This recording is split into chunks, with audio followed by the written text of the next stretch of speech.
The story of Jesus Christ's passion and death is a central part of the Bible, especially in the four Gospels. Below is a detailed account of the events from his arrest to his crucifixion and burial. After the Last Supper with his disciples, Jesus went to the Garden of Gethsemane to pray. Knowing that his hour had come, he prayed to God the Father, "My Father, if it is possible, let this cup pass from me. Yet not as I will, but as you will." At that moment, Judas Iscariot, one of the 12 disciples, led a group of Roman soldiers and Jewish chief priests to arrest Jesus.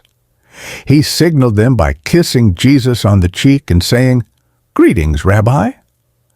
Immediately, Jesus was arrested.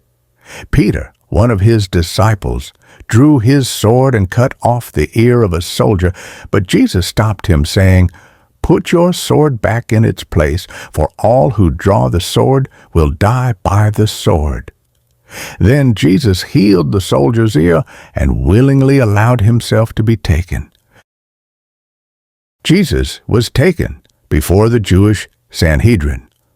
The chief priests and scribes tried to find accusations against him, but could not find any valid evidence. Finally, the high priest Caiaphas asked him, "Are you the Messiah, the Son of God?" Jesus answered, "You have said so. But I tell you, from now on, you will see the Son of Man seated at the right hand of God and coming on the clouds of heaven." Upon hearing this, Caiaphas tore his robes and declared Jesus guilty of blasphemy. They sentenced him to death, but since the Jews were not allowed to carry out executions, they brought him before the Roman governor, Pontius Pilate. Pilate, after questioning Jesus, found no fault in him and wanted to release him.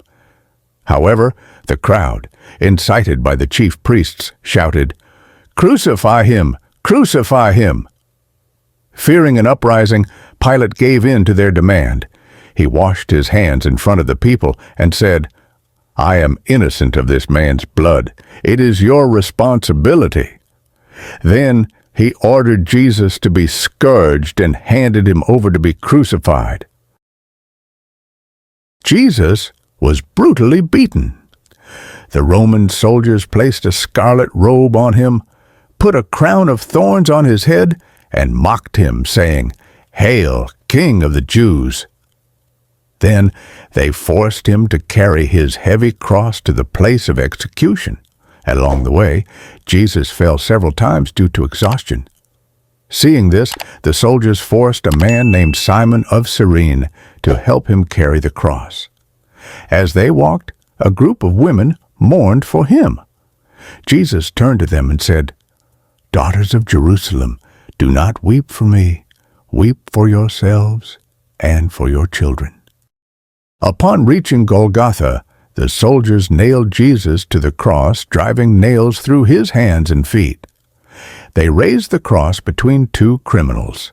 Above his head, they placed a sign that read, "Jesus of Nazareth, King of the Jews."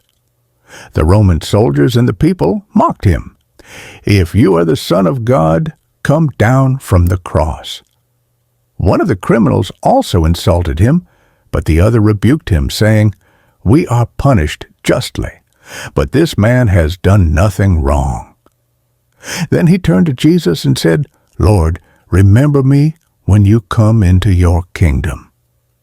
Jesus replied, "Truly I tell you, today you will be with me in paradise."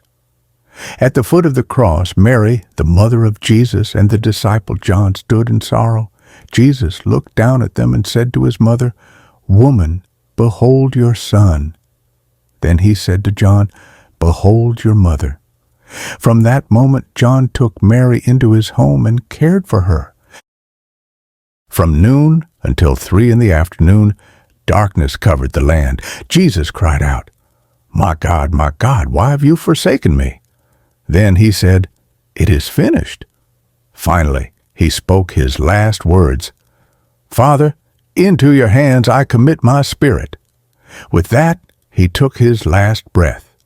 At that moment, the earth shook, rocks split apart, and the temple curtain was torn in two. The Roman centurion who witnessed this exclaimed, "Surely this man was the Son of God." That evening, a man named Joseph of Arimathea asked Pilate for permission to take Jesus' body. He, along with Nicodemus, wrapped the body in linen, anointed it with spices, and laid it in a new tomb cut from rock. They rolled a large stone in front of the entrance. The Jewish leaders placed guards at the tomb, fearing that Jesus' disciples might steal the body and claim he had risen. The death of Jesus Christ was the ultimate act of love and sacrifice. But this was not the end. On the third day, he rose again, triumphing over death and bringing salvation to humanity. Would you like me to continue with the story of Jesus' resurrection? Subscribe to the channel and hit the bell so you don't miss any videos.